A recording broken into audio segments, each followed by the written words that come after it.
جیسا نبیوں کا تاجدار ہے نانا حسین کا، ایک پلک تھی بس حکومت یزید کی، ایک پلک تھی بس حکومت یزید کی، صدیہ حسین کی ہے زمانہ حسین کا، نعرہ حیدری۔ مومنین اعتلاع سننے کل 5 محرم الحرام السعید مختار مارکیٹ میں مدینہ بازار ٹاؤن شپ میں بعدس نماز مغربین مجلس اعزاز شروع ہو جائے گی، جس میں مولانا سید محمد ابراہیم ندوی صاحب خطاب فرمائیں گے۔ آپ تمام مومنین سے 16 بلاک ٹاؤن شپ میں شرکت کی استدعا ہے۔ آج اسی عزاخانہ میں اختتام مجلس پر تابوت شہزادہ اون محمد علیہ السلام کی برآمدگی ہوگی، ماتم ہوگا، نوا خوانی ہوگی، اور اس کے بعد نیاز امام حسین علیہ السلام پیش کی جائے گی۔ کل 5 محرم الحرام کو قبلہ صاحب اسی ٹائم پہ رونق فروز ممبر ہوں گے، اور اختتام مجلس پر شبیہ علم غازی عباس علیہ السلام کی برآمدگی ہوگی۔ 6 محرم الحرام آپ سب مومنین نوٹ کر لیں، 6 محرم الحرام کو مجلس عزا رات میں نہیں ہوگی، مجلس عزا دوپہر 2 بجے شروع ہو جائے گی، اور جلوس شبیہ زلجنہ کی برآمدگی ہو گئی۔ علامہ اسد جوہری صاحب ٹھیک 4:30 بجے رونق افروز ممبر ہوں گے، اور اختتام مجلس پر جلوس شبیہ زلجنہ ہوگا۔ 7 محرم الحرام کو پھر مجلس عزا روٹین کے مطابق بعدس نماز مغربین شروع ہو جائے گی، اور علامہ صاحب 9:30 بجے خطاب فرمائیں گے، اور اختتام مجلس پر تابوت شہزادہ علی قاسم علیہ السلام کی برآمدگی ہوگی۔ 8 محرم کو جھولا شہزادہ علی اصغر علیہ السلام، اور 9 محرم کو شب عاشور علامہ اسد جوہری صاحب ٹھیک 9:30 بجے بیٹھ جائیں گے۔ اور سب سے ضروری اعلان آپ نوٹ کر لیں، مجلس صبح شب عاشور 9 محرم کی رات کو مجلس عزا رات 2:30 بجے شروع ہوگی، اور جس میں عالمی شہرت یافتہ آصف مغل صاحب اور علامہ سید مظہر عباس نقوی صاحب مصائب پڑھیں گے، اور تابوت شہزادہ علی اکبر علیہ السلام کی برآمدگی ہوگی، اور اذان علی اکبر کی۔ اس کے بعد 10 محرم کو شام غریبہ علامہ صاحب اپنے ٹائم پہ انشاءاللہ شام غریبہ میں 9 بجے رونق افروز ممبر ہوں گے۔ آپ تمام مومنین سے شرکت کی استدعا ہے۔ بلند تر صلوات۔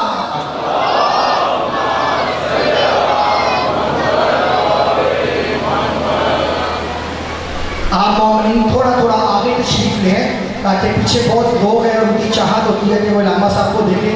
چلے میکسیمم جتنے لوگ ہال میں آ جائیں تو ان کی وہ خواہش پوری ہو جائے۔ آپ آگے، کیونکہ ہمارے پاس سپیس ہے، آپ تھوڑا آگے تشریف لے ہیں۔ 11 محرم الحرام اسی عزاخانہ میں زیر انتظام ماتمی دستہ شہزادہ قاسم مجلس ادا ہوگی بعدس نماز مغربین، جس میں علامہ سید شہنشاہ حسین نقوی صاحب ٹھیک 10 بجے رونق فروز ممبر ہوں گے، اور ٹھیک 9 بجے شاعر اہل بیت شوکت رضا شوکت صاحب خطاب فرمائیں گے۔ اختتام مجلس پر شبیہ زلجنہ کی برآمدگی ہے، اور زنجیر شریف کا ماتم ہے۔ مجلس سوئیں 12 محرم الحرام مجلس سوئیں اسی عزاخانہ میں مجلس عزا ہوگی۔ مجلس سوئیں کا ٹائم بالکل ٹائم کی پابندی ہے۔ علامہ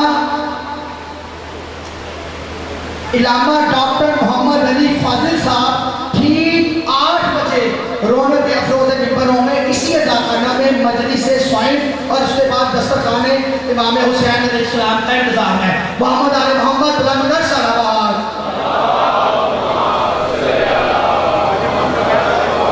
اور بعدس 12 محرم کو بعدس نماز مغربین باجماعت قبلہ صاحب کروائیں گے، اور سوئیں کی مجلس جو ہے نا وہ ویسے بھی سنڈے آ رہا ہے، سنڈے والا دن ہوگا تو آپ لوگ سارے ٹائم پہ پہنچ سکتے ہیں انشاءاللہ۔ یہ فرش عزا آپ تمام مومنین کے کام سے بچایا جاتا ہے۔ زیر انتظام انجمن نصرت احباب آپ سب کا اس فرش عزا میں تعاون ہوتا ہے تو سلسلہ چلتا ہے۔ لنگر، نیاز، سبیل، مومنین کی خدمت، ابھی انجمن نے، انتظامیہ نے عام مومنین کی فیسلٹیز کے لیے، عزادار کی آسانی کے لیے ہم نے بھنڈے نئے خریدے ہیں جو آپ لوگوں کے لیے آسانیاں پیدا کریں۔ ہم اپنے ہدف سے پیچھے ہیں. ہمارے انجمن عالمین باہر موجود ہے جس نے ابھی اپنا حصہ نہیں ڈالا یا جس نے ڈال بھی دیا ہے. اگر مولا نے توفیق دیا تو وہ میکسیمم اپنا حصہ اس عزاداری میں ڈالے. پاک بی بی زہرا آپ اپنی حاجات شریف پوری فرمائے گی. محمد آل محمد بلندر سلامات.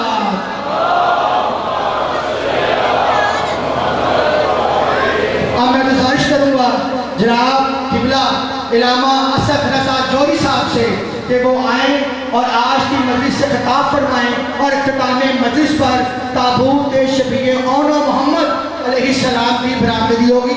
علامہ صاحب کے والد صاحب علامہ طالب جوہری کے بلندی درجات کے لیے آپ حاضرین کے مرحومین کے بلندی درجات کے لیے میرے والد محترم میرے دادا اور جن کا کوئی بھی پڑھنے والا نہیں ہے ان سب کے لیے جو مؤمنین مانسر دامن تابع ہیں اور جو لوگ بیمار ہیں مولا ان کی صحت یابی کے لیے ہماری چودھری شبیر صاحب انجمن کے صدر ان کی صحت یابی کے لیے میرے چچا واسر صاحب کے لیے ظفر عباس صاحب کے لیے اور جو بھی لوگ ہیں ہمارے جو یہاں پہ پچھلے سال تھے اس سال نہیں ہیں ان سب کے لیے بلند تر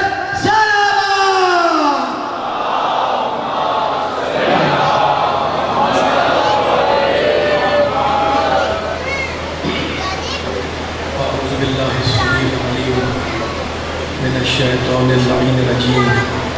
بسم اللہ الرحمن الرحیم. الحمدللہ الذی ذکرہ شرف للذاکرین وشکرہ فوز للشاکرین وطاعتہ نجات للمطیعین والصلاة والسلام والتحیۃ والإکرام علی اشرف النبیین وخاتم المرسلین سیدنا ومولانا ابی القاسم محمد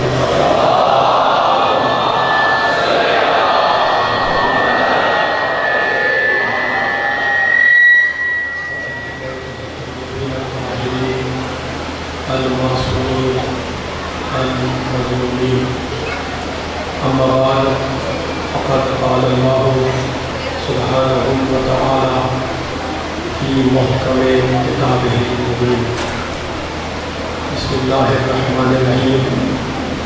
انا علینا للہدی وانا لنا للآخرۃ والأولى. صلوات.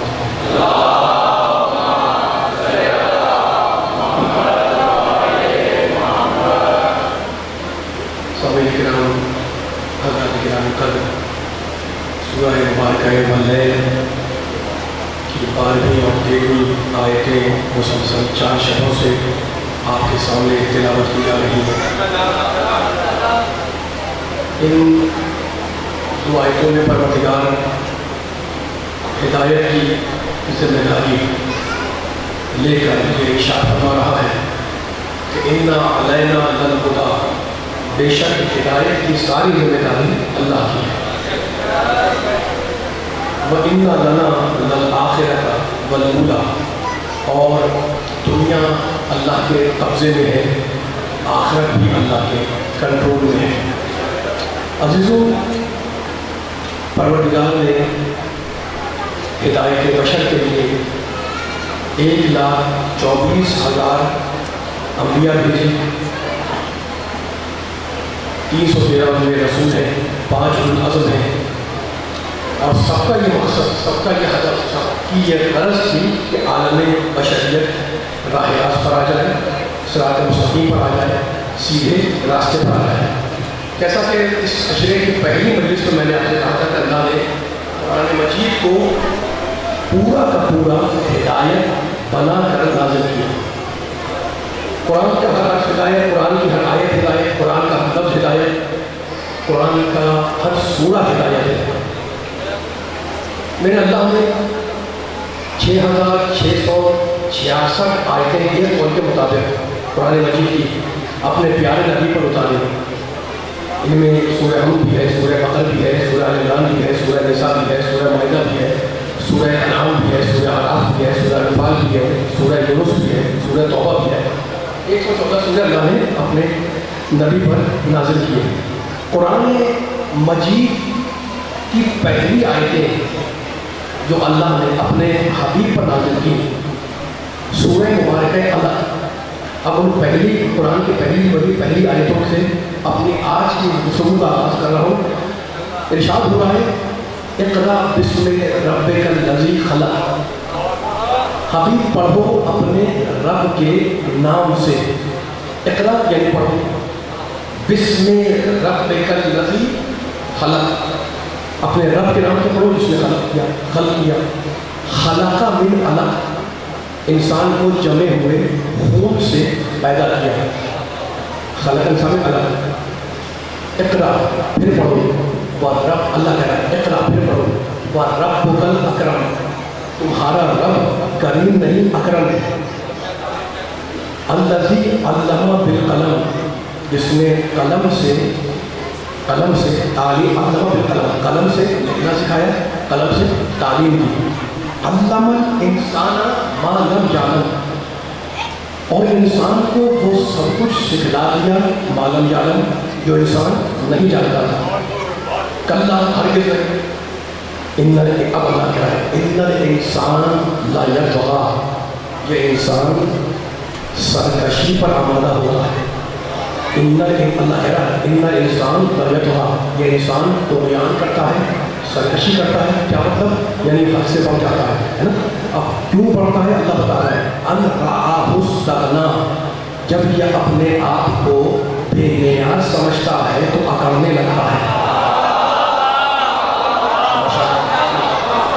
قرآن بولا جاتے ہیں، قرآن سننے والے بیٹھے ہیں ماشاءاللہ۔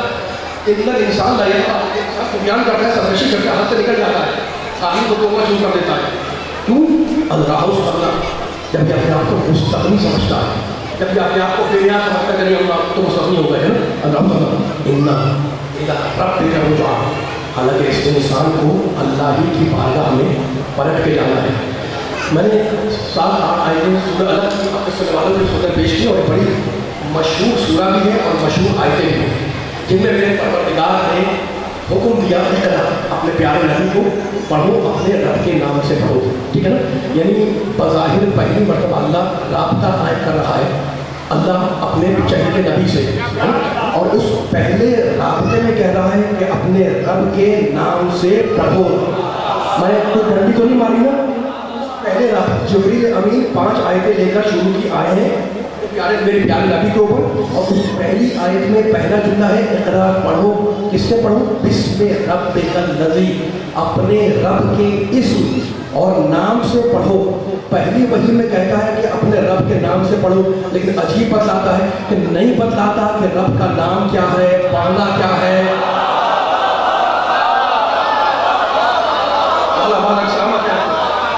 بھائی نہ قرآن مجید جا کے دیکھیں اقرا بسم ربک الذی خلق، پڑھو اپنے رب کے نام سے، اس نے خلق کیا، کہاں لکھا کہ رب کا نام کیا تھا؟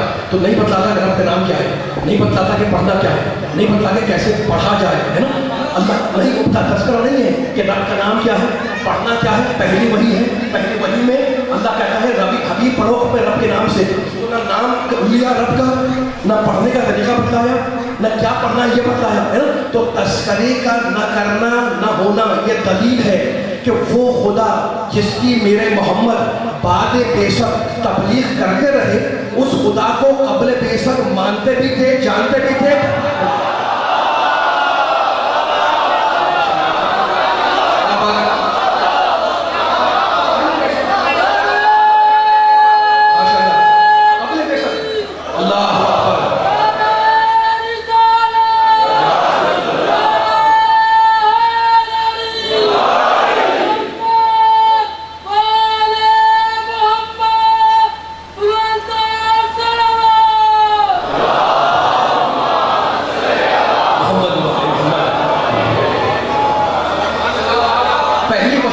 انسانیت کے نام، اور اس پہلا پیغام ہے اللہ کا انسانیت کے نام، ہے نا۔ ہم نے انسان کو پیدا کیا، کس نے پیدا کیا؟ میں اللہ جمے ہوئے خون سے، خون کے لوتھڑے سے پیدا کیا، اللہ بول رہا ہے، ٹھیک ہے نا۔ اچھا تو اب اتنا ناز کیا اللہ نے خالقیت کے اوپر، اپنی خالقیت پر اللہ کو کتنا ناز ہونا چاہیے، پروردگار ہے، عالمی کرم ہے، ارحم الراحمین ہے، اکرم الاکرمین ہے۔ لیکن اب ذرا کا فرق دیکھیں، خالق اور موجد میں فرق ہے۔ دونوں لفظ عربی کے ہیں، خالق بھی عربی کا لفظ، موجد پہ عربی کا لفظ ہے نا، لیکن خالق اور موجد میں فرق ہے. میں ذرا سا مثال دیتا ہوں سننے والوں کو تاکہ پیغام ہو جائے. کسی نے پینسلین ایجاد کی، کسی نے بلب ایجاد کیا، کسی نے ریل کا سسٹم ایجاد کیا ہے نا. تو خالق اور موجد کا فرق کیا ہے؟ موجد کچھ چیزوں میں تناسب پیدا کرتا ہے، کچھ چیزوں کو ملاتا ہے، تناسب پیدا کرتا ہے. میرے خاص طور پر نوجوان میرے مخاطب ہیں، ٹھیک ہے نا. موجد کیا کرتا ہے؟ انوینشن کرنے والا، ایجاد کرنے والا کچھ چیزوں کو ملاتا ہے، ایک مخصوص ترتیب پر عمل پیرا ہوتا ہے، ایک مخصوص ترتیب عطا کرتا ہے، اور عطا کرنے کے بعد ایک چیز بن جاتی ہے نا. اب جب وہ چیز بن گئی، مثلا چند چیزیں ملا کر ایک چیز بنا دی، ٹھیک ہے نا. اب وہ چیز بن گئی تو اب اس کے اختیار میں نہیں رہتی. جس نے ریل بنائی ایجاد کی نا، اب اگر وہ ریل سے کہے کہ میری مرضی سے چلو، میری مرضی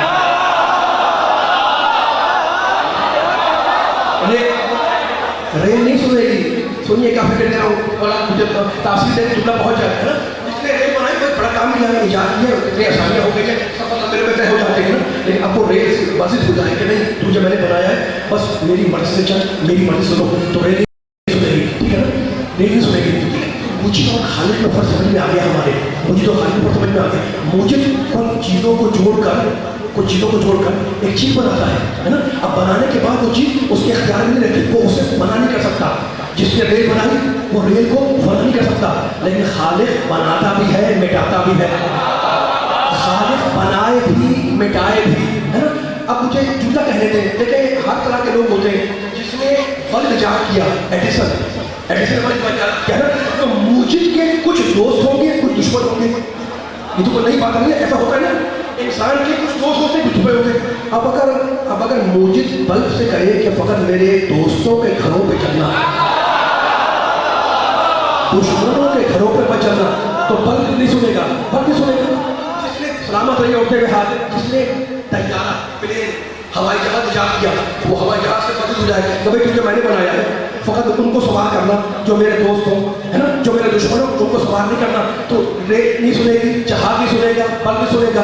اچھا آج جو دور ہے کمپیوٹر کا، یہ تو نوجوان بیٹھے ہوئے کمپیوٹر آپ مجھ سے بہتر جانتے ہیں. کمپیوٹر بنانے والا کمپیوٹر سے کہے کہ بس ان کے ہاتھ پر کام کرنا جو میرے دوست ہیں، میرے دشمنوں کے ہاتھ پہ کام نہ کرنا. تو نہ بلب سنے گا، نہ ریل سنے گی، نہ جہاز سنے گا، نہ کمپیوٹر سنے گا ہے نا. تو سمجھ میں آیا کہ موجد بنا کر بے بس ہو جائے اور خالق بنا کر کنٹرول اپنے ہاتھ میں رکھے. بھائی لکڑی تو لکڑی ہے نا. اگر بنی اسرائیل کے ہاتھ میں رہے تو لکڑی رہے، اگر موسیٰ کے ہاتھ میں آ جائے تو عصا بن جائے.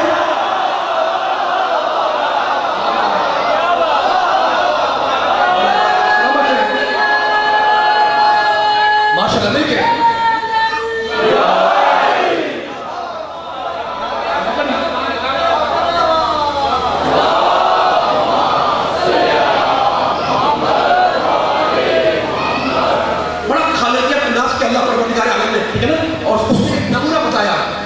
اس آیت کے اندر خلاقیت کا ایک نمونہ ہے. ذرا سی باریک بات ہے، مقام توحید پر میرے ساتھ مولا سے تاثیر مانگنے کے جملہ پہنچا سکوں نا. اور اتنے علمی اور پڑھ لکھے اور بیدار سماتے ہیں، علمی بھی ہیں اور بیدار بھی ہیں. اگر بیٹھے ہوں تو یہ مطالب اور یہ موضوعات اور یہ ٹاپک، یہ عنوانات چھیڑنے کا دل بھی چاہتا ہے. تو اس نے اپنی خالقیت کا ایک کمال دکھایا کہ میں نے پیدا کیا ہے الگ سے، خون کے نطفے سے پیدا کیا ہے نا. یہ اس نے اپنا خلق کا ایک کرشمہ دکھایا ہے نا. واللہ بکل شیء علیم. وہ خلقت کے تمام راستوں سے واقف ہے، لیکن اس نے ایک طریقہ بتایا کہ میں نے جمع ہوئے خون سے پیدا کیا. اچھا کس نے پیدا کیا؟ بسم ربک الذی خلق. رب نے خلق کیا. کس نے خلق کیا؟ رب کا سوال. میں یہی تو کہتا ہوں کہ دیکھو یہ رب بڑا قیمتی لفظ ہے، یہ رب بہت قیمتی لفظ ہے. رے بے اور پہ تجدید رب قرآن نے کہاں جناب استعمال کیے ہیں. لیکن اب کے ساتھ دیکھا قرآن، دیکھو میں کوئی جملہ بولوں ممکن ہے توجہ نہ کروں اور بول دوں ہے نا. آپ کی بات بولیں توجہ نہ کریں، آپ کے مجھے 10 الفاظ ایسے نکل جائیں جو آپ کے یہ بے مقصد ہو، ٹھیک ہے نا، اور سننے والے کے بے مقصد ہو. لیکن خدا جب قرآن میں کوئی لفظ استعمال کرتا ہے تو اسے پوری قوت اور پوری قیمت کے ساتھ استعمال کرتا ہے نا. اب آپ کو حق ہے مجھ سے دلیل مانگنے کا. آپ کا پیشہ ایسے ہی ہے، لیکن آپ کو حق ہے مجھ سے دلیل مانگنے کا، ٹھیک ہے. اچھا تو اب پروردگار قرآن میں جو لفظ استعمال کرتا ہے پوری قوت پر پوری قیمت کے ساتھ استعمال کرتا ہے، ٹھیک ہے. اس طرح سے میں قرآن کا ذکر نہیں کر رہا.